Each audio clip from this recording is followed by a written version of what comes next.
Everyone, welcome to Cravings Bowl YouTube channel. ಇವತ್ತು 10 ನಿಮಿಷದಲ್ಲಿ red ಚಿಲ್ಲೀಸ್ನ use ಮಾಡಿಕೊಂಡು ಒಂದು ಸಖತ್ತಾಗಿರೋ ಚಿಕನ್ ಫ್ರೈ ಮಾಡೋದು ಹೇಗೆ ಅಂತ ತೋರಿಸ್ಕೊಡ್ತೀನಿ. ಈ ಚಿಕನ್ ಫ್ರೈನ ನೀವು ಅನ್ನ ರಸಂ ಜೊತೆ ಅಥವಾ ಚಪಾತಿ ಜೊತೆ ಅಥವಾ ಮುದ್ದೆ ಜೊತೆ ಸೈಡ್ ಡಿಶ್ ಆಗಿ ಕೂಡ ಯೂಸ್ ಮಾಡ್ಕೊಬೋದು. ಇದಕ್ಕೆ ನಾನು ಫ್ರೈ ಮಾಡಿರುವಂತಹ ಕ್ಯಾಶ್ಯೂಸ್ ಹಾಕಿರೋದ್ರಿಂದ ಅದು ಚಿಕನ್ ತಿನ್ನಬೇಕಾದ್ರೆ ಮಧ್ಯ ಮಧ್ಯ ಕ್ರಿಸ್ಪಿಯಾಗಿ ಸಖತ್ ಟೇಸ್ಟ್ ಕೊಡುತ್ತೆ. ಸೊ ಬನ್ನಿ ಇದನ್ನು ಹೇಗೆ ಮಾಡೋದು ಅಂತ ನೋಡೋಣ. ಮೊದಲಿಗೆ ನಾನು ಒಂದು 5 ರಿಂದ 6 ಬ್ಯಾಡಗೆ ಮೆಣಸಿನ್ಕಾಯಿನ ಒಂದು 10 ರಿಂದ 15 ನಿಮಿಷ ನೀರಲ್ಲಿ ನೆನೆಸಿಟ್ಕೊಂಡಿದ್ದೀನಿ. ಅದನ್ನು ಮಿಕ್ಸಿ ಜಾರ್ಗೆ ಹಾಕ್ಕೊಳ್ಳೋಣ. ಅದ್ರ ಜೊತೆಗೆ ನಾನಿಲ್ಲಿ ಒಂದು ಅರ್ಧದಷ್ಟು ಈರುಳ್ಳಿ, ಒಂದು 7 ರಿಂದ 8 ಎಸಳು ಬೆಳ್ಳುಳ್ಳಿ, ಒಂದು 2 ರಿಂದ 3 ಇಂಚಷ್ಟು ಶುಂಠಿ ಹಾಕ್ಕೊತಾ ಇದ್ದೀನಿ. ಹಾಗೆ ಒಂದು 2 ಲವಂಗ, 1 ಪೀಸ್ ಚಕ್ಕೆ ಮತ್ತು ಒಂದು 1/4 ಚಮಚದಷ್ಟು ಸೋಂಪು. ಇದನ್ನು ಸ್ವಲ್ಪ ನೀರು ಹಾಕ್ಕೊಂಡು ನುಣ್ಣಗೆ ಪೇಸ್ಟ್ ಮಾಡ್ಕೊಂಡು ಬರೋಣ. ನೋಡಿ, ಇದನ್ನು ನಾನು ಈ ರೀತಿ ನುಣ್ಣಗೆ ಪೇಸ್ಟ್ ಮಾಡಿ ಇಟ್ಕೊಂಡಿದ್ದೀನಿ.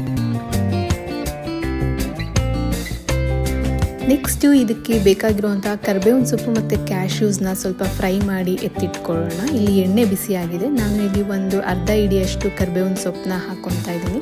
ಕರಿಬೇವಿನ ಸೊಪ್ಪು ನೀಟಾಗಿ ನೀರಿನಂಶ ಹೋಗೋ ಹಾಗೆ ಫ್ರೈ ಮಾಡ್ಕೊಳ್ಳೋಣ. ನೋಡಿ, ಈಗ ಅದು ಕ್ರಿಸ್ಪಿಯಾಗಿ ಫ್ರೈ ಆಗಿದೆ. ಇದನ್ನು ನಾನು ಒಂದು ಬಟ್ಟಲಿಗೆ ಎತ್ತಿಟ್ಕೊತಾ ಇದ್ದೀನಿ.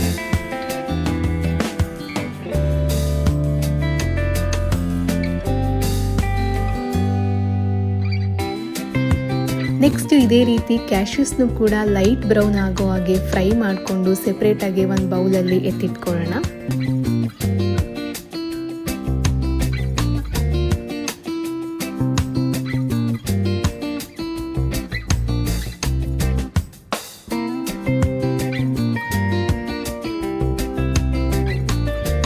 ಈಗ ಅದೇ ಎಣ್ಣೆಗೆ ನಾನು ಕಟ್ ಮಾಡಿಟ್ಕೊಂಡಿರುವಂತಹ ಒಂದು ಅರ್ಧದಷ್ಟು ಈರುಳ್ಳಿನ ಹಾಕ್ಕೊತಾ ಇದ್ದೀನಿ.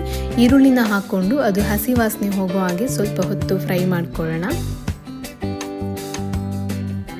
ಈರುಳ್ಳಿ ಚೆನ್ನಾಗಿ ಫ್ರೈ ಆದಮೇಲೆ ನಾನು ಇದಕ್ಕೆ ಒಂದು 2 ಹಸಿಮೆಣಸಿನಕಾಯಿನ ಹಾಕ್ಕೊತಾ ಇದ್ದೀನಿ.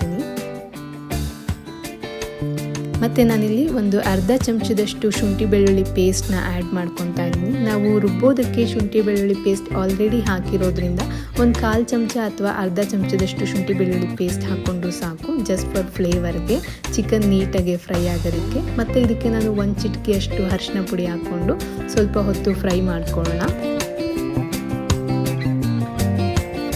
ಈಗ ಇದಕ್ಕೆ ಚಿಕನ್ನ ಆ್ಯಡ್ ಮಾಡ್ಕೊಳ್ಳೋಣ. ನಾನಿಲ್ಲಿ ಒಂದು ಅರ್ಧ kgಯಷ್ಟು ಚಿಕನ್ನ ನೀಟಾಗಿ ವಾಶ್ ಮಾಡಿಟ್ಕೊಂಡಿದ್ದೀನಿ. ಈಗ ಇದನ್ನು ಹಾಕ್ಕೊಳ್ಳೋಣ.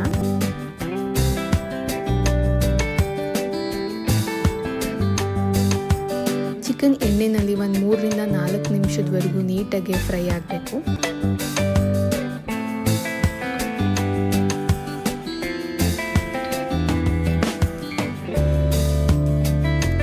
ಇದಕ್ಕೆ ನಾನು ರುಚಿಗೆ ತಕ್ಕಷ್ಟು ಉಪ್ಪನ್ನ ಆ್ಯಡ್ ಮಾಡ್ಕೊತಾ ಇದ್ದೀನಿ. ಉಪ್ಪನ್ನ ಆ್ಯಡ್ ಮಾಡಿ ನೀಟಾಗಿ ಮಿಕ್ಸ್ ಮಾಡಿ ಒಂದು ಸ್ವಲ್ಪ ಹೊತ್ತು ಇದನ್ನು ಬೇಯೋದಕ್ಕೆ ಬಿಡೋಣ.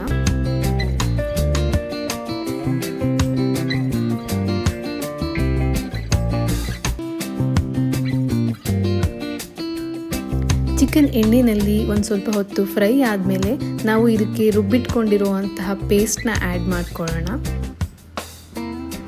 ಪೇಸ್ಟ್ನ ಆ್ಯಡ್ ಮಾಡಿ ಅದು ಹಸಿ ವಾಸನೆ ಹೋಗೋ ಹಾಗೆ ಅದನ್ನು ಕೂಡ ಒಂದು 2 ರಿಂದ 3 ನಿಮಿಷ ನೀಟಾಗಿ ಫ್ರೈ ಮಾಡ್ಕೊಳ್ಳೋಣ.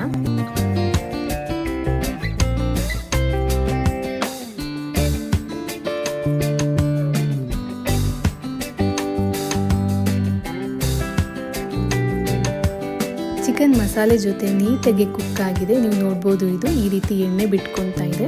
ಈಗ ನಾವು ಇದಕ್ಕೆ 1 ಚಮಚದಷ್ಟು ಧನಿಯಾ ಪುಡಿ ಮತ್ತು ಒಂದು 1/4 ಚಮಚದಷ್ಟು ಮೆಣಸಿನ ಪುಡಿ ಹಾಕ್ಕೊಳ್ಳೋಣ.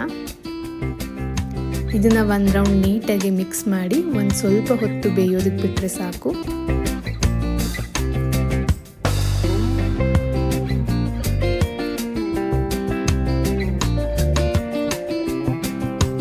ಈಗ ಇದು ಉಪ್ಪು, ಖಾರ, ಮಸಾಲ ಪೌಡರ್ ಜೊತೆ ನೀಟಾಗಿ ಕುಕ್ ಆಗಿದೆ. ಈಗ ಸ್ಟವ್ನ ಆಫ್ ಮಾಡ್ಕೊಳ್ಳೋಣ. ಮತ್ತು ನಾವು ಮೊದಲೇ ಫ್ರೈ ಮಾಡಿಟ್ಕೊಂಡಿರುವಂತಹ ಕ್ಯಾಶ್ಯೂ ಮತ್ತು ಕರಿಬೇವಿನ ಸೊಪ್ಪನ್ನ ಇದ್ರ ಜೊತೆ ಹಾಕ್ಕೊಂಡು ಮಿಕ್ಸ್ ಮಾಡ್ಕೊಳ್ಳೋಣ.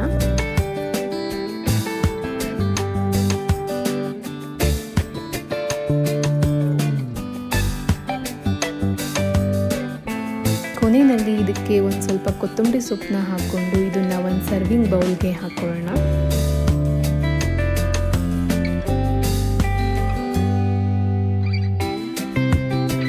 ಚಿಕನ್ ಫ್ರೈ ತುಂಬ ಕಲರ್ಫುಲ್ಲಾಗಿ ಮತ್ತು ಟೇಸ್ಟಿಯಾಗಿ ಬಂದಿದೆ. ಇದನ್ನು ಮಾಡೋದಕ್ಕೆ ನಮಗೆ ತುಂಬ ಇಂಗ್ರೀಡಿಯೆಂಟ್ಸ್ ಮತ್ತು ತುಂಬ ಸಮಯ ಬೇಕು ಅಂತ ಏನಿಲ್ಲ. ಇದು ತುಂಬ ಕಡಿಮೆ ಇಂಗ್ರೀಡಿಯೆಂಟ್ಸಲ್ಲಿ ಕ್ವಿಕ್ಕಾಗಿ ಆಗುವಂತಹ ರೆಸಿಪಿ. ನೀವು ಕೂಡ ಈ ರೆಸಿಪಿನ ಮನೆಯಲ್ಲಿ ಟ್ರೈ ಮಾಡಿ ಹೇಗಾಯಿತು ಅಂತ ನನ್ನ ಕಮೆಂಟ್ ಬಾಕ್ಸಲ್ಲಿ ತಿಳಿಸಿ. ನಿಮಗೆ ನನ್ನ ಚಾನಲ್ ಇಷ್ಟ ಆದರೆ ಸಬ್ಸ್ಕ್ರೈಬ್ ಮಾಡಿ, ಹಾಗೆ ನನ್ನ ವೀಡಿಯೋಸ್ಗಳಿಗೆ ಲೈಕ್ ಮಾಡಿ.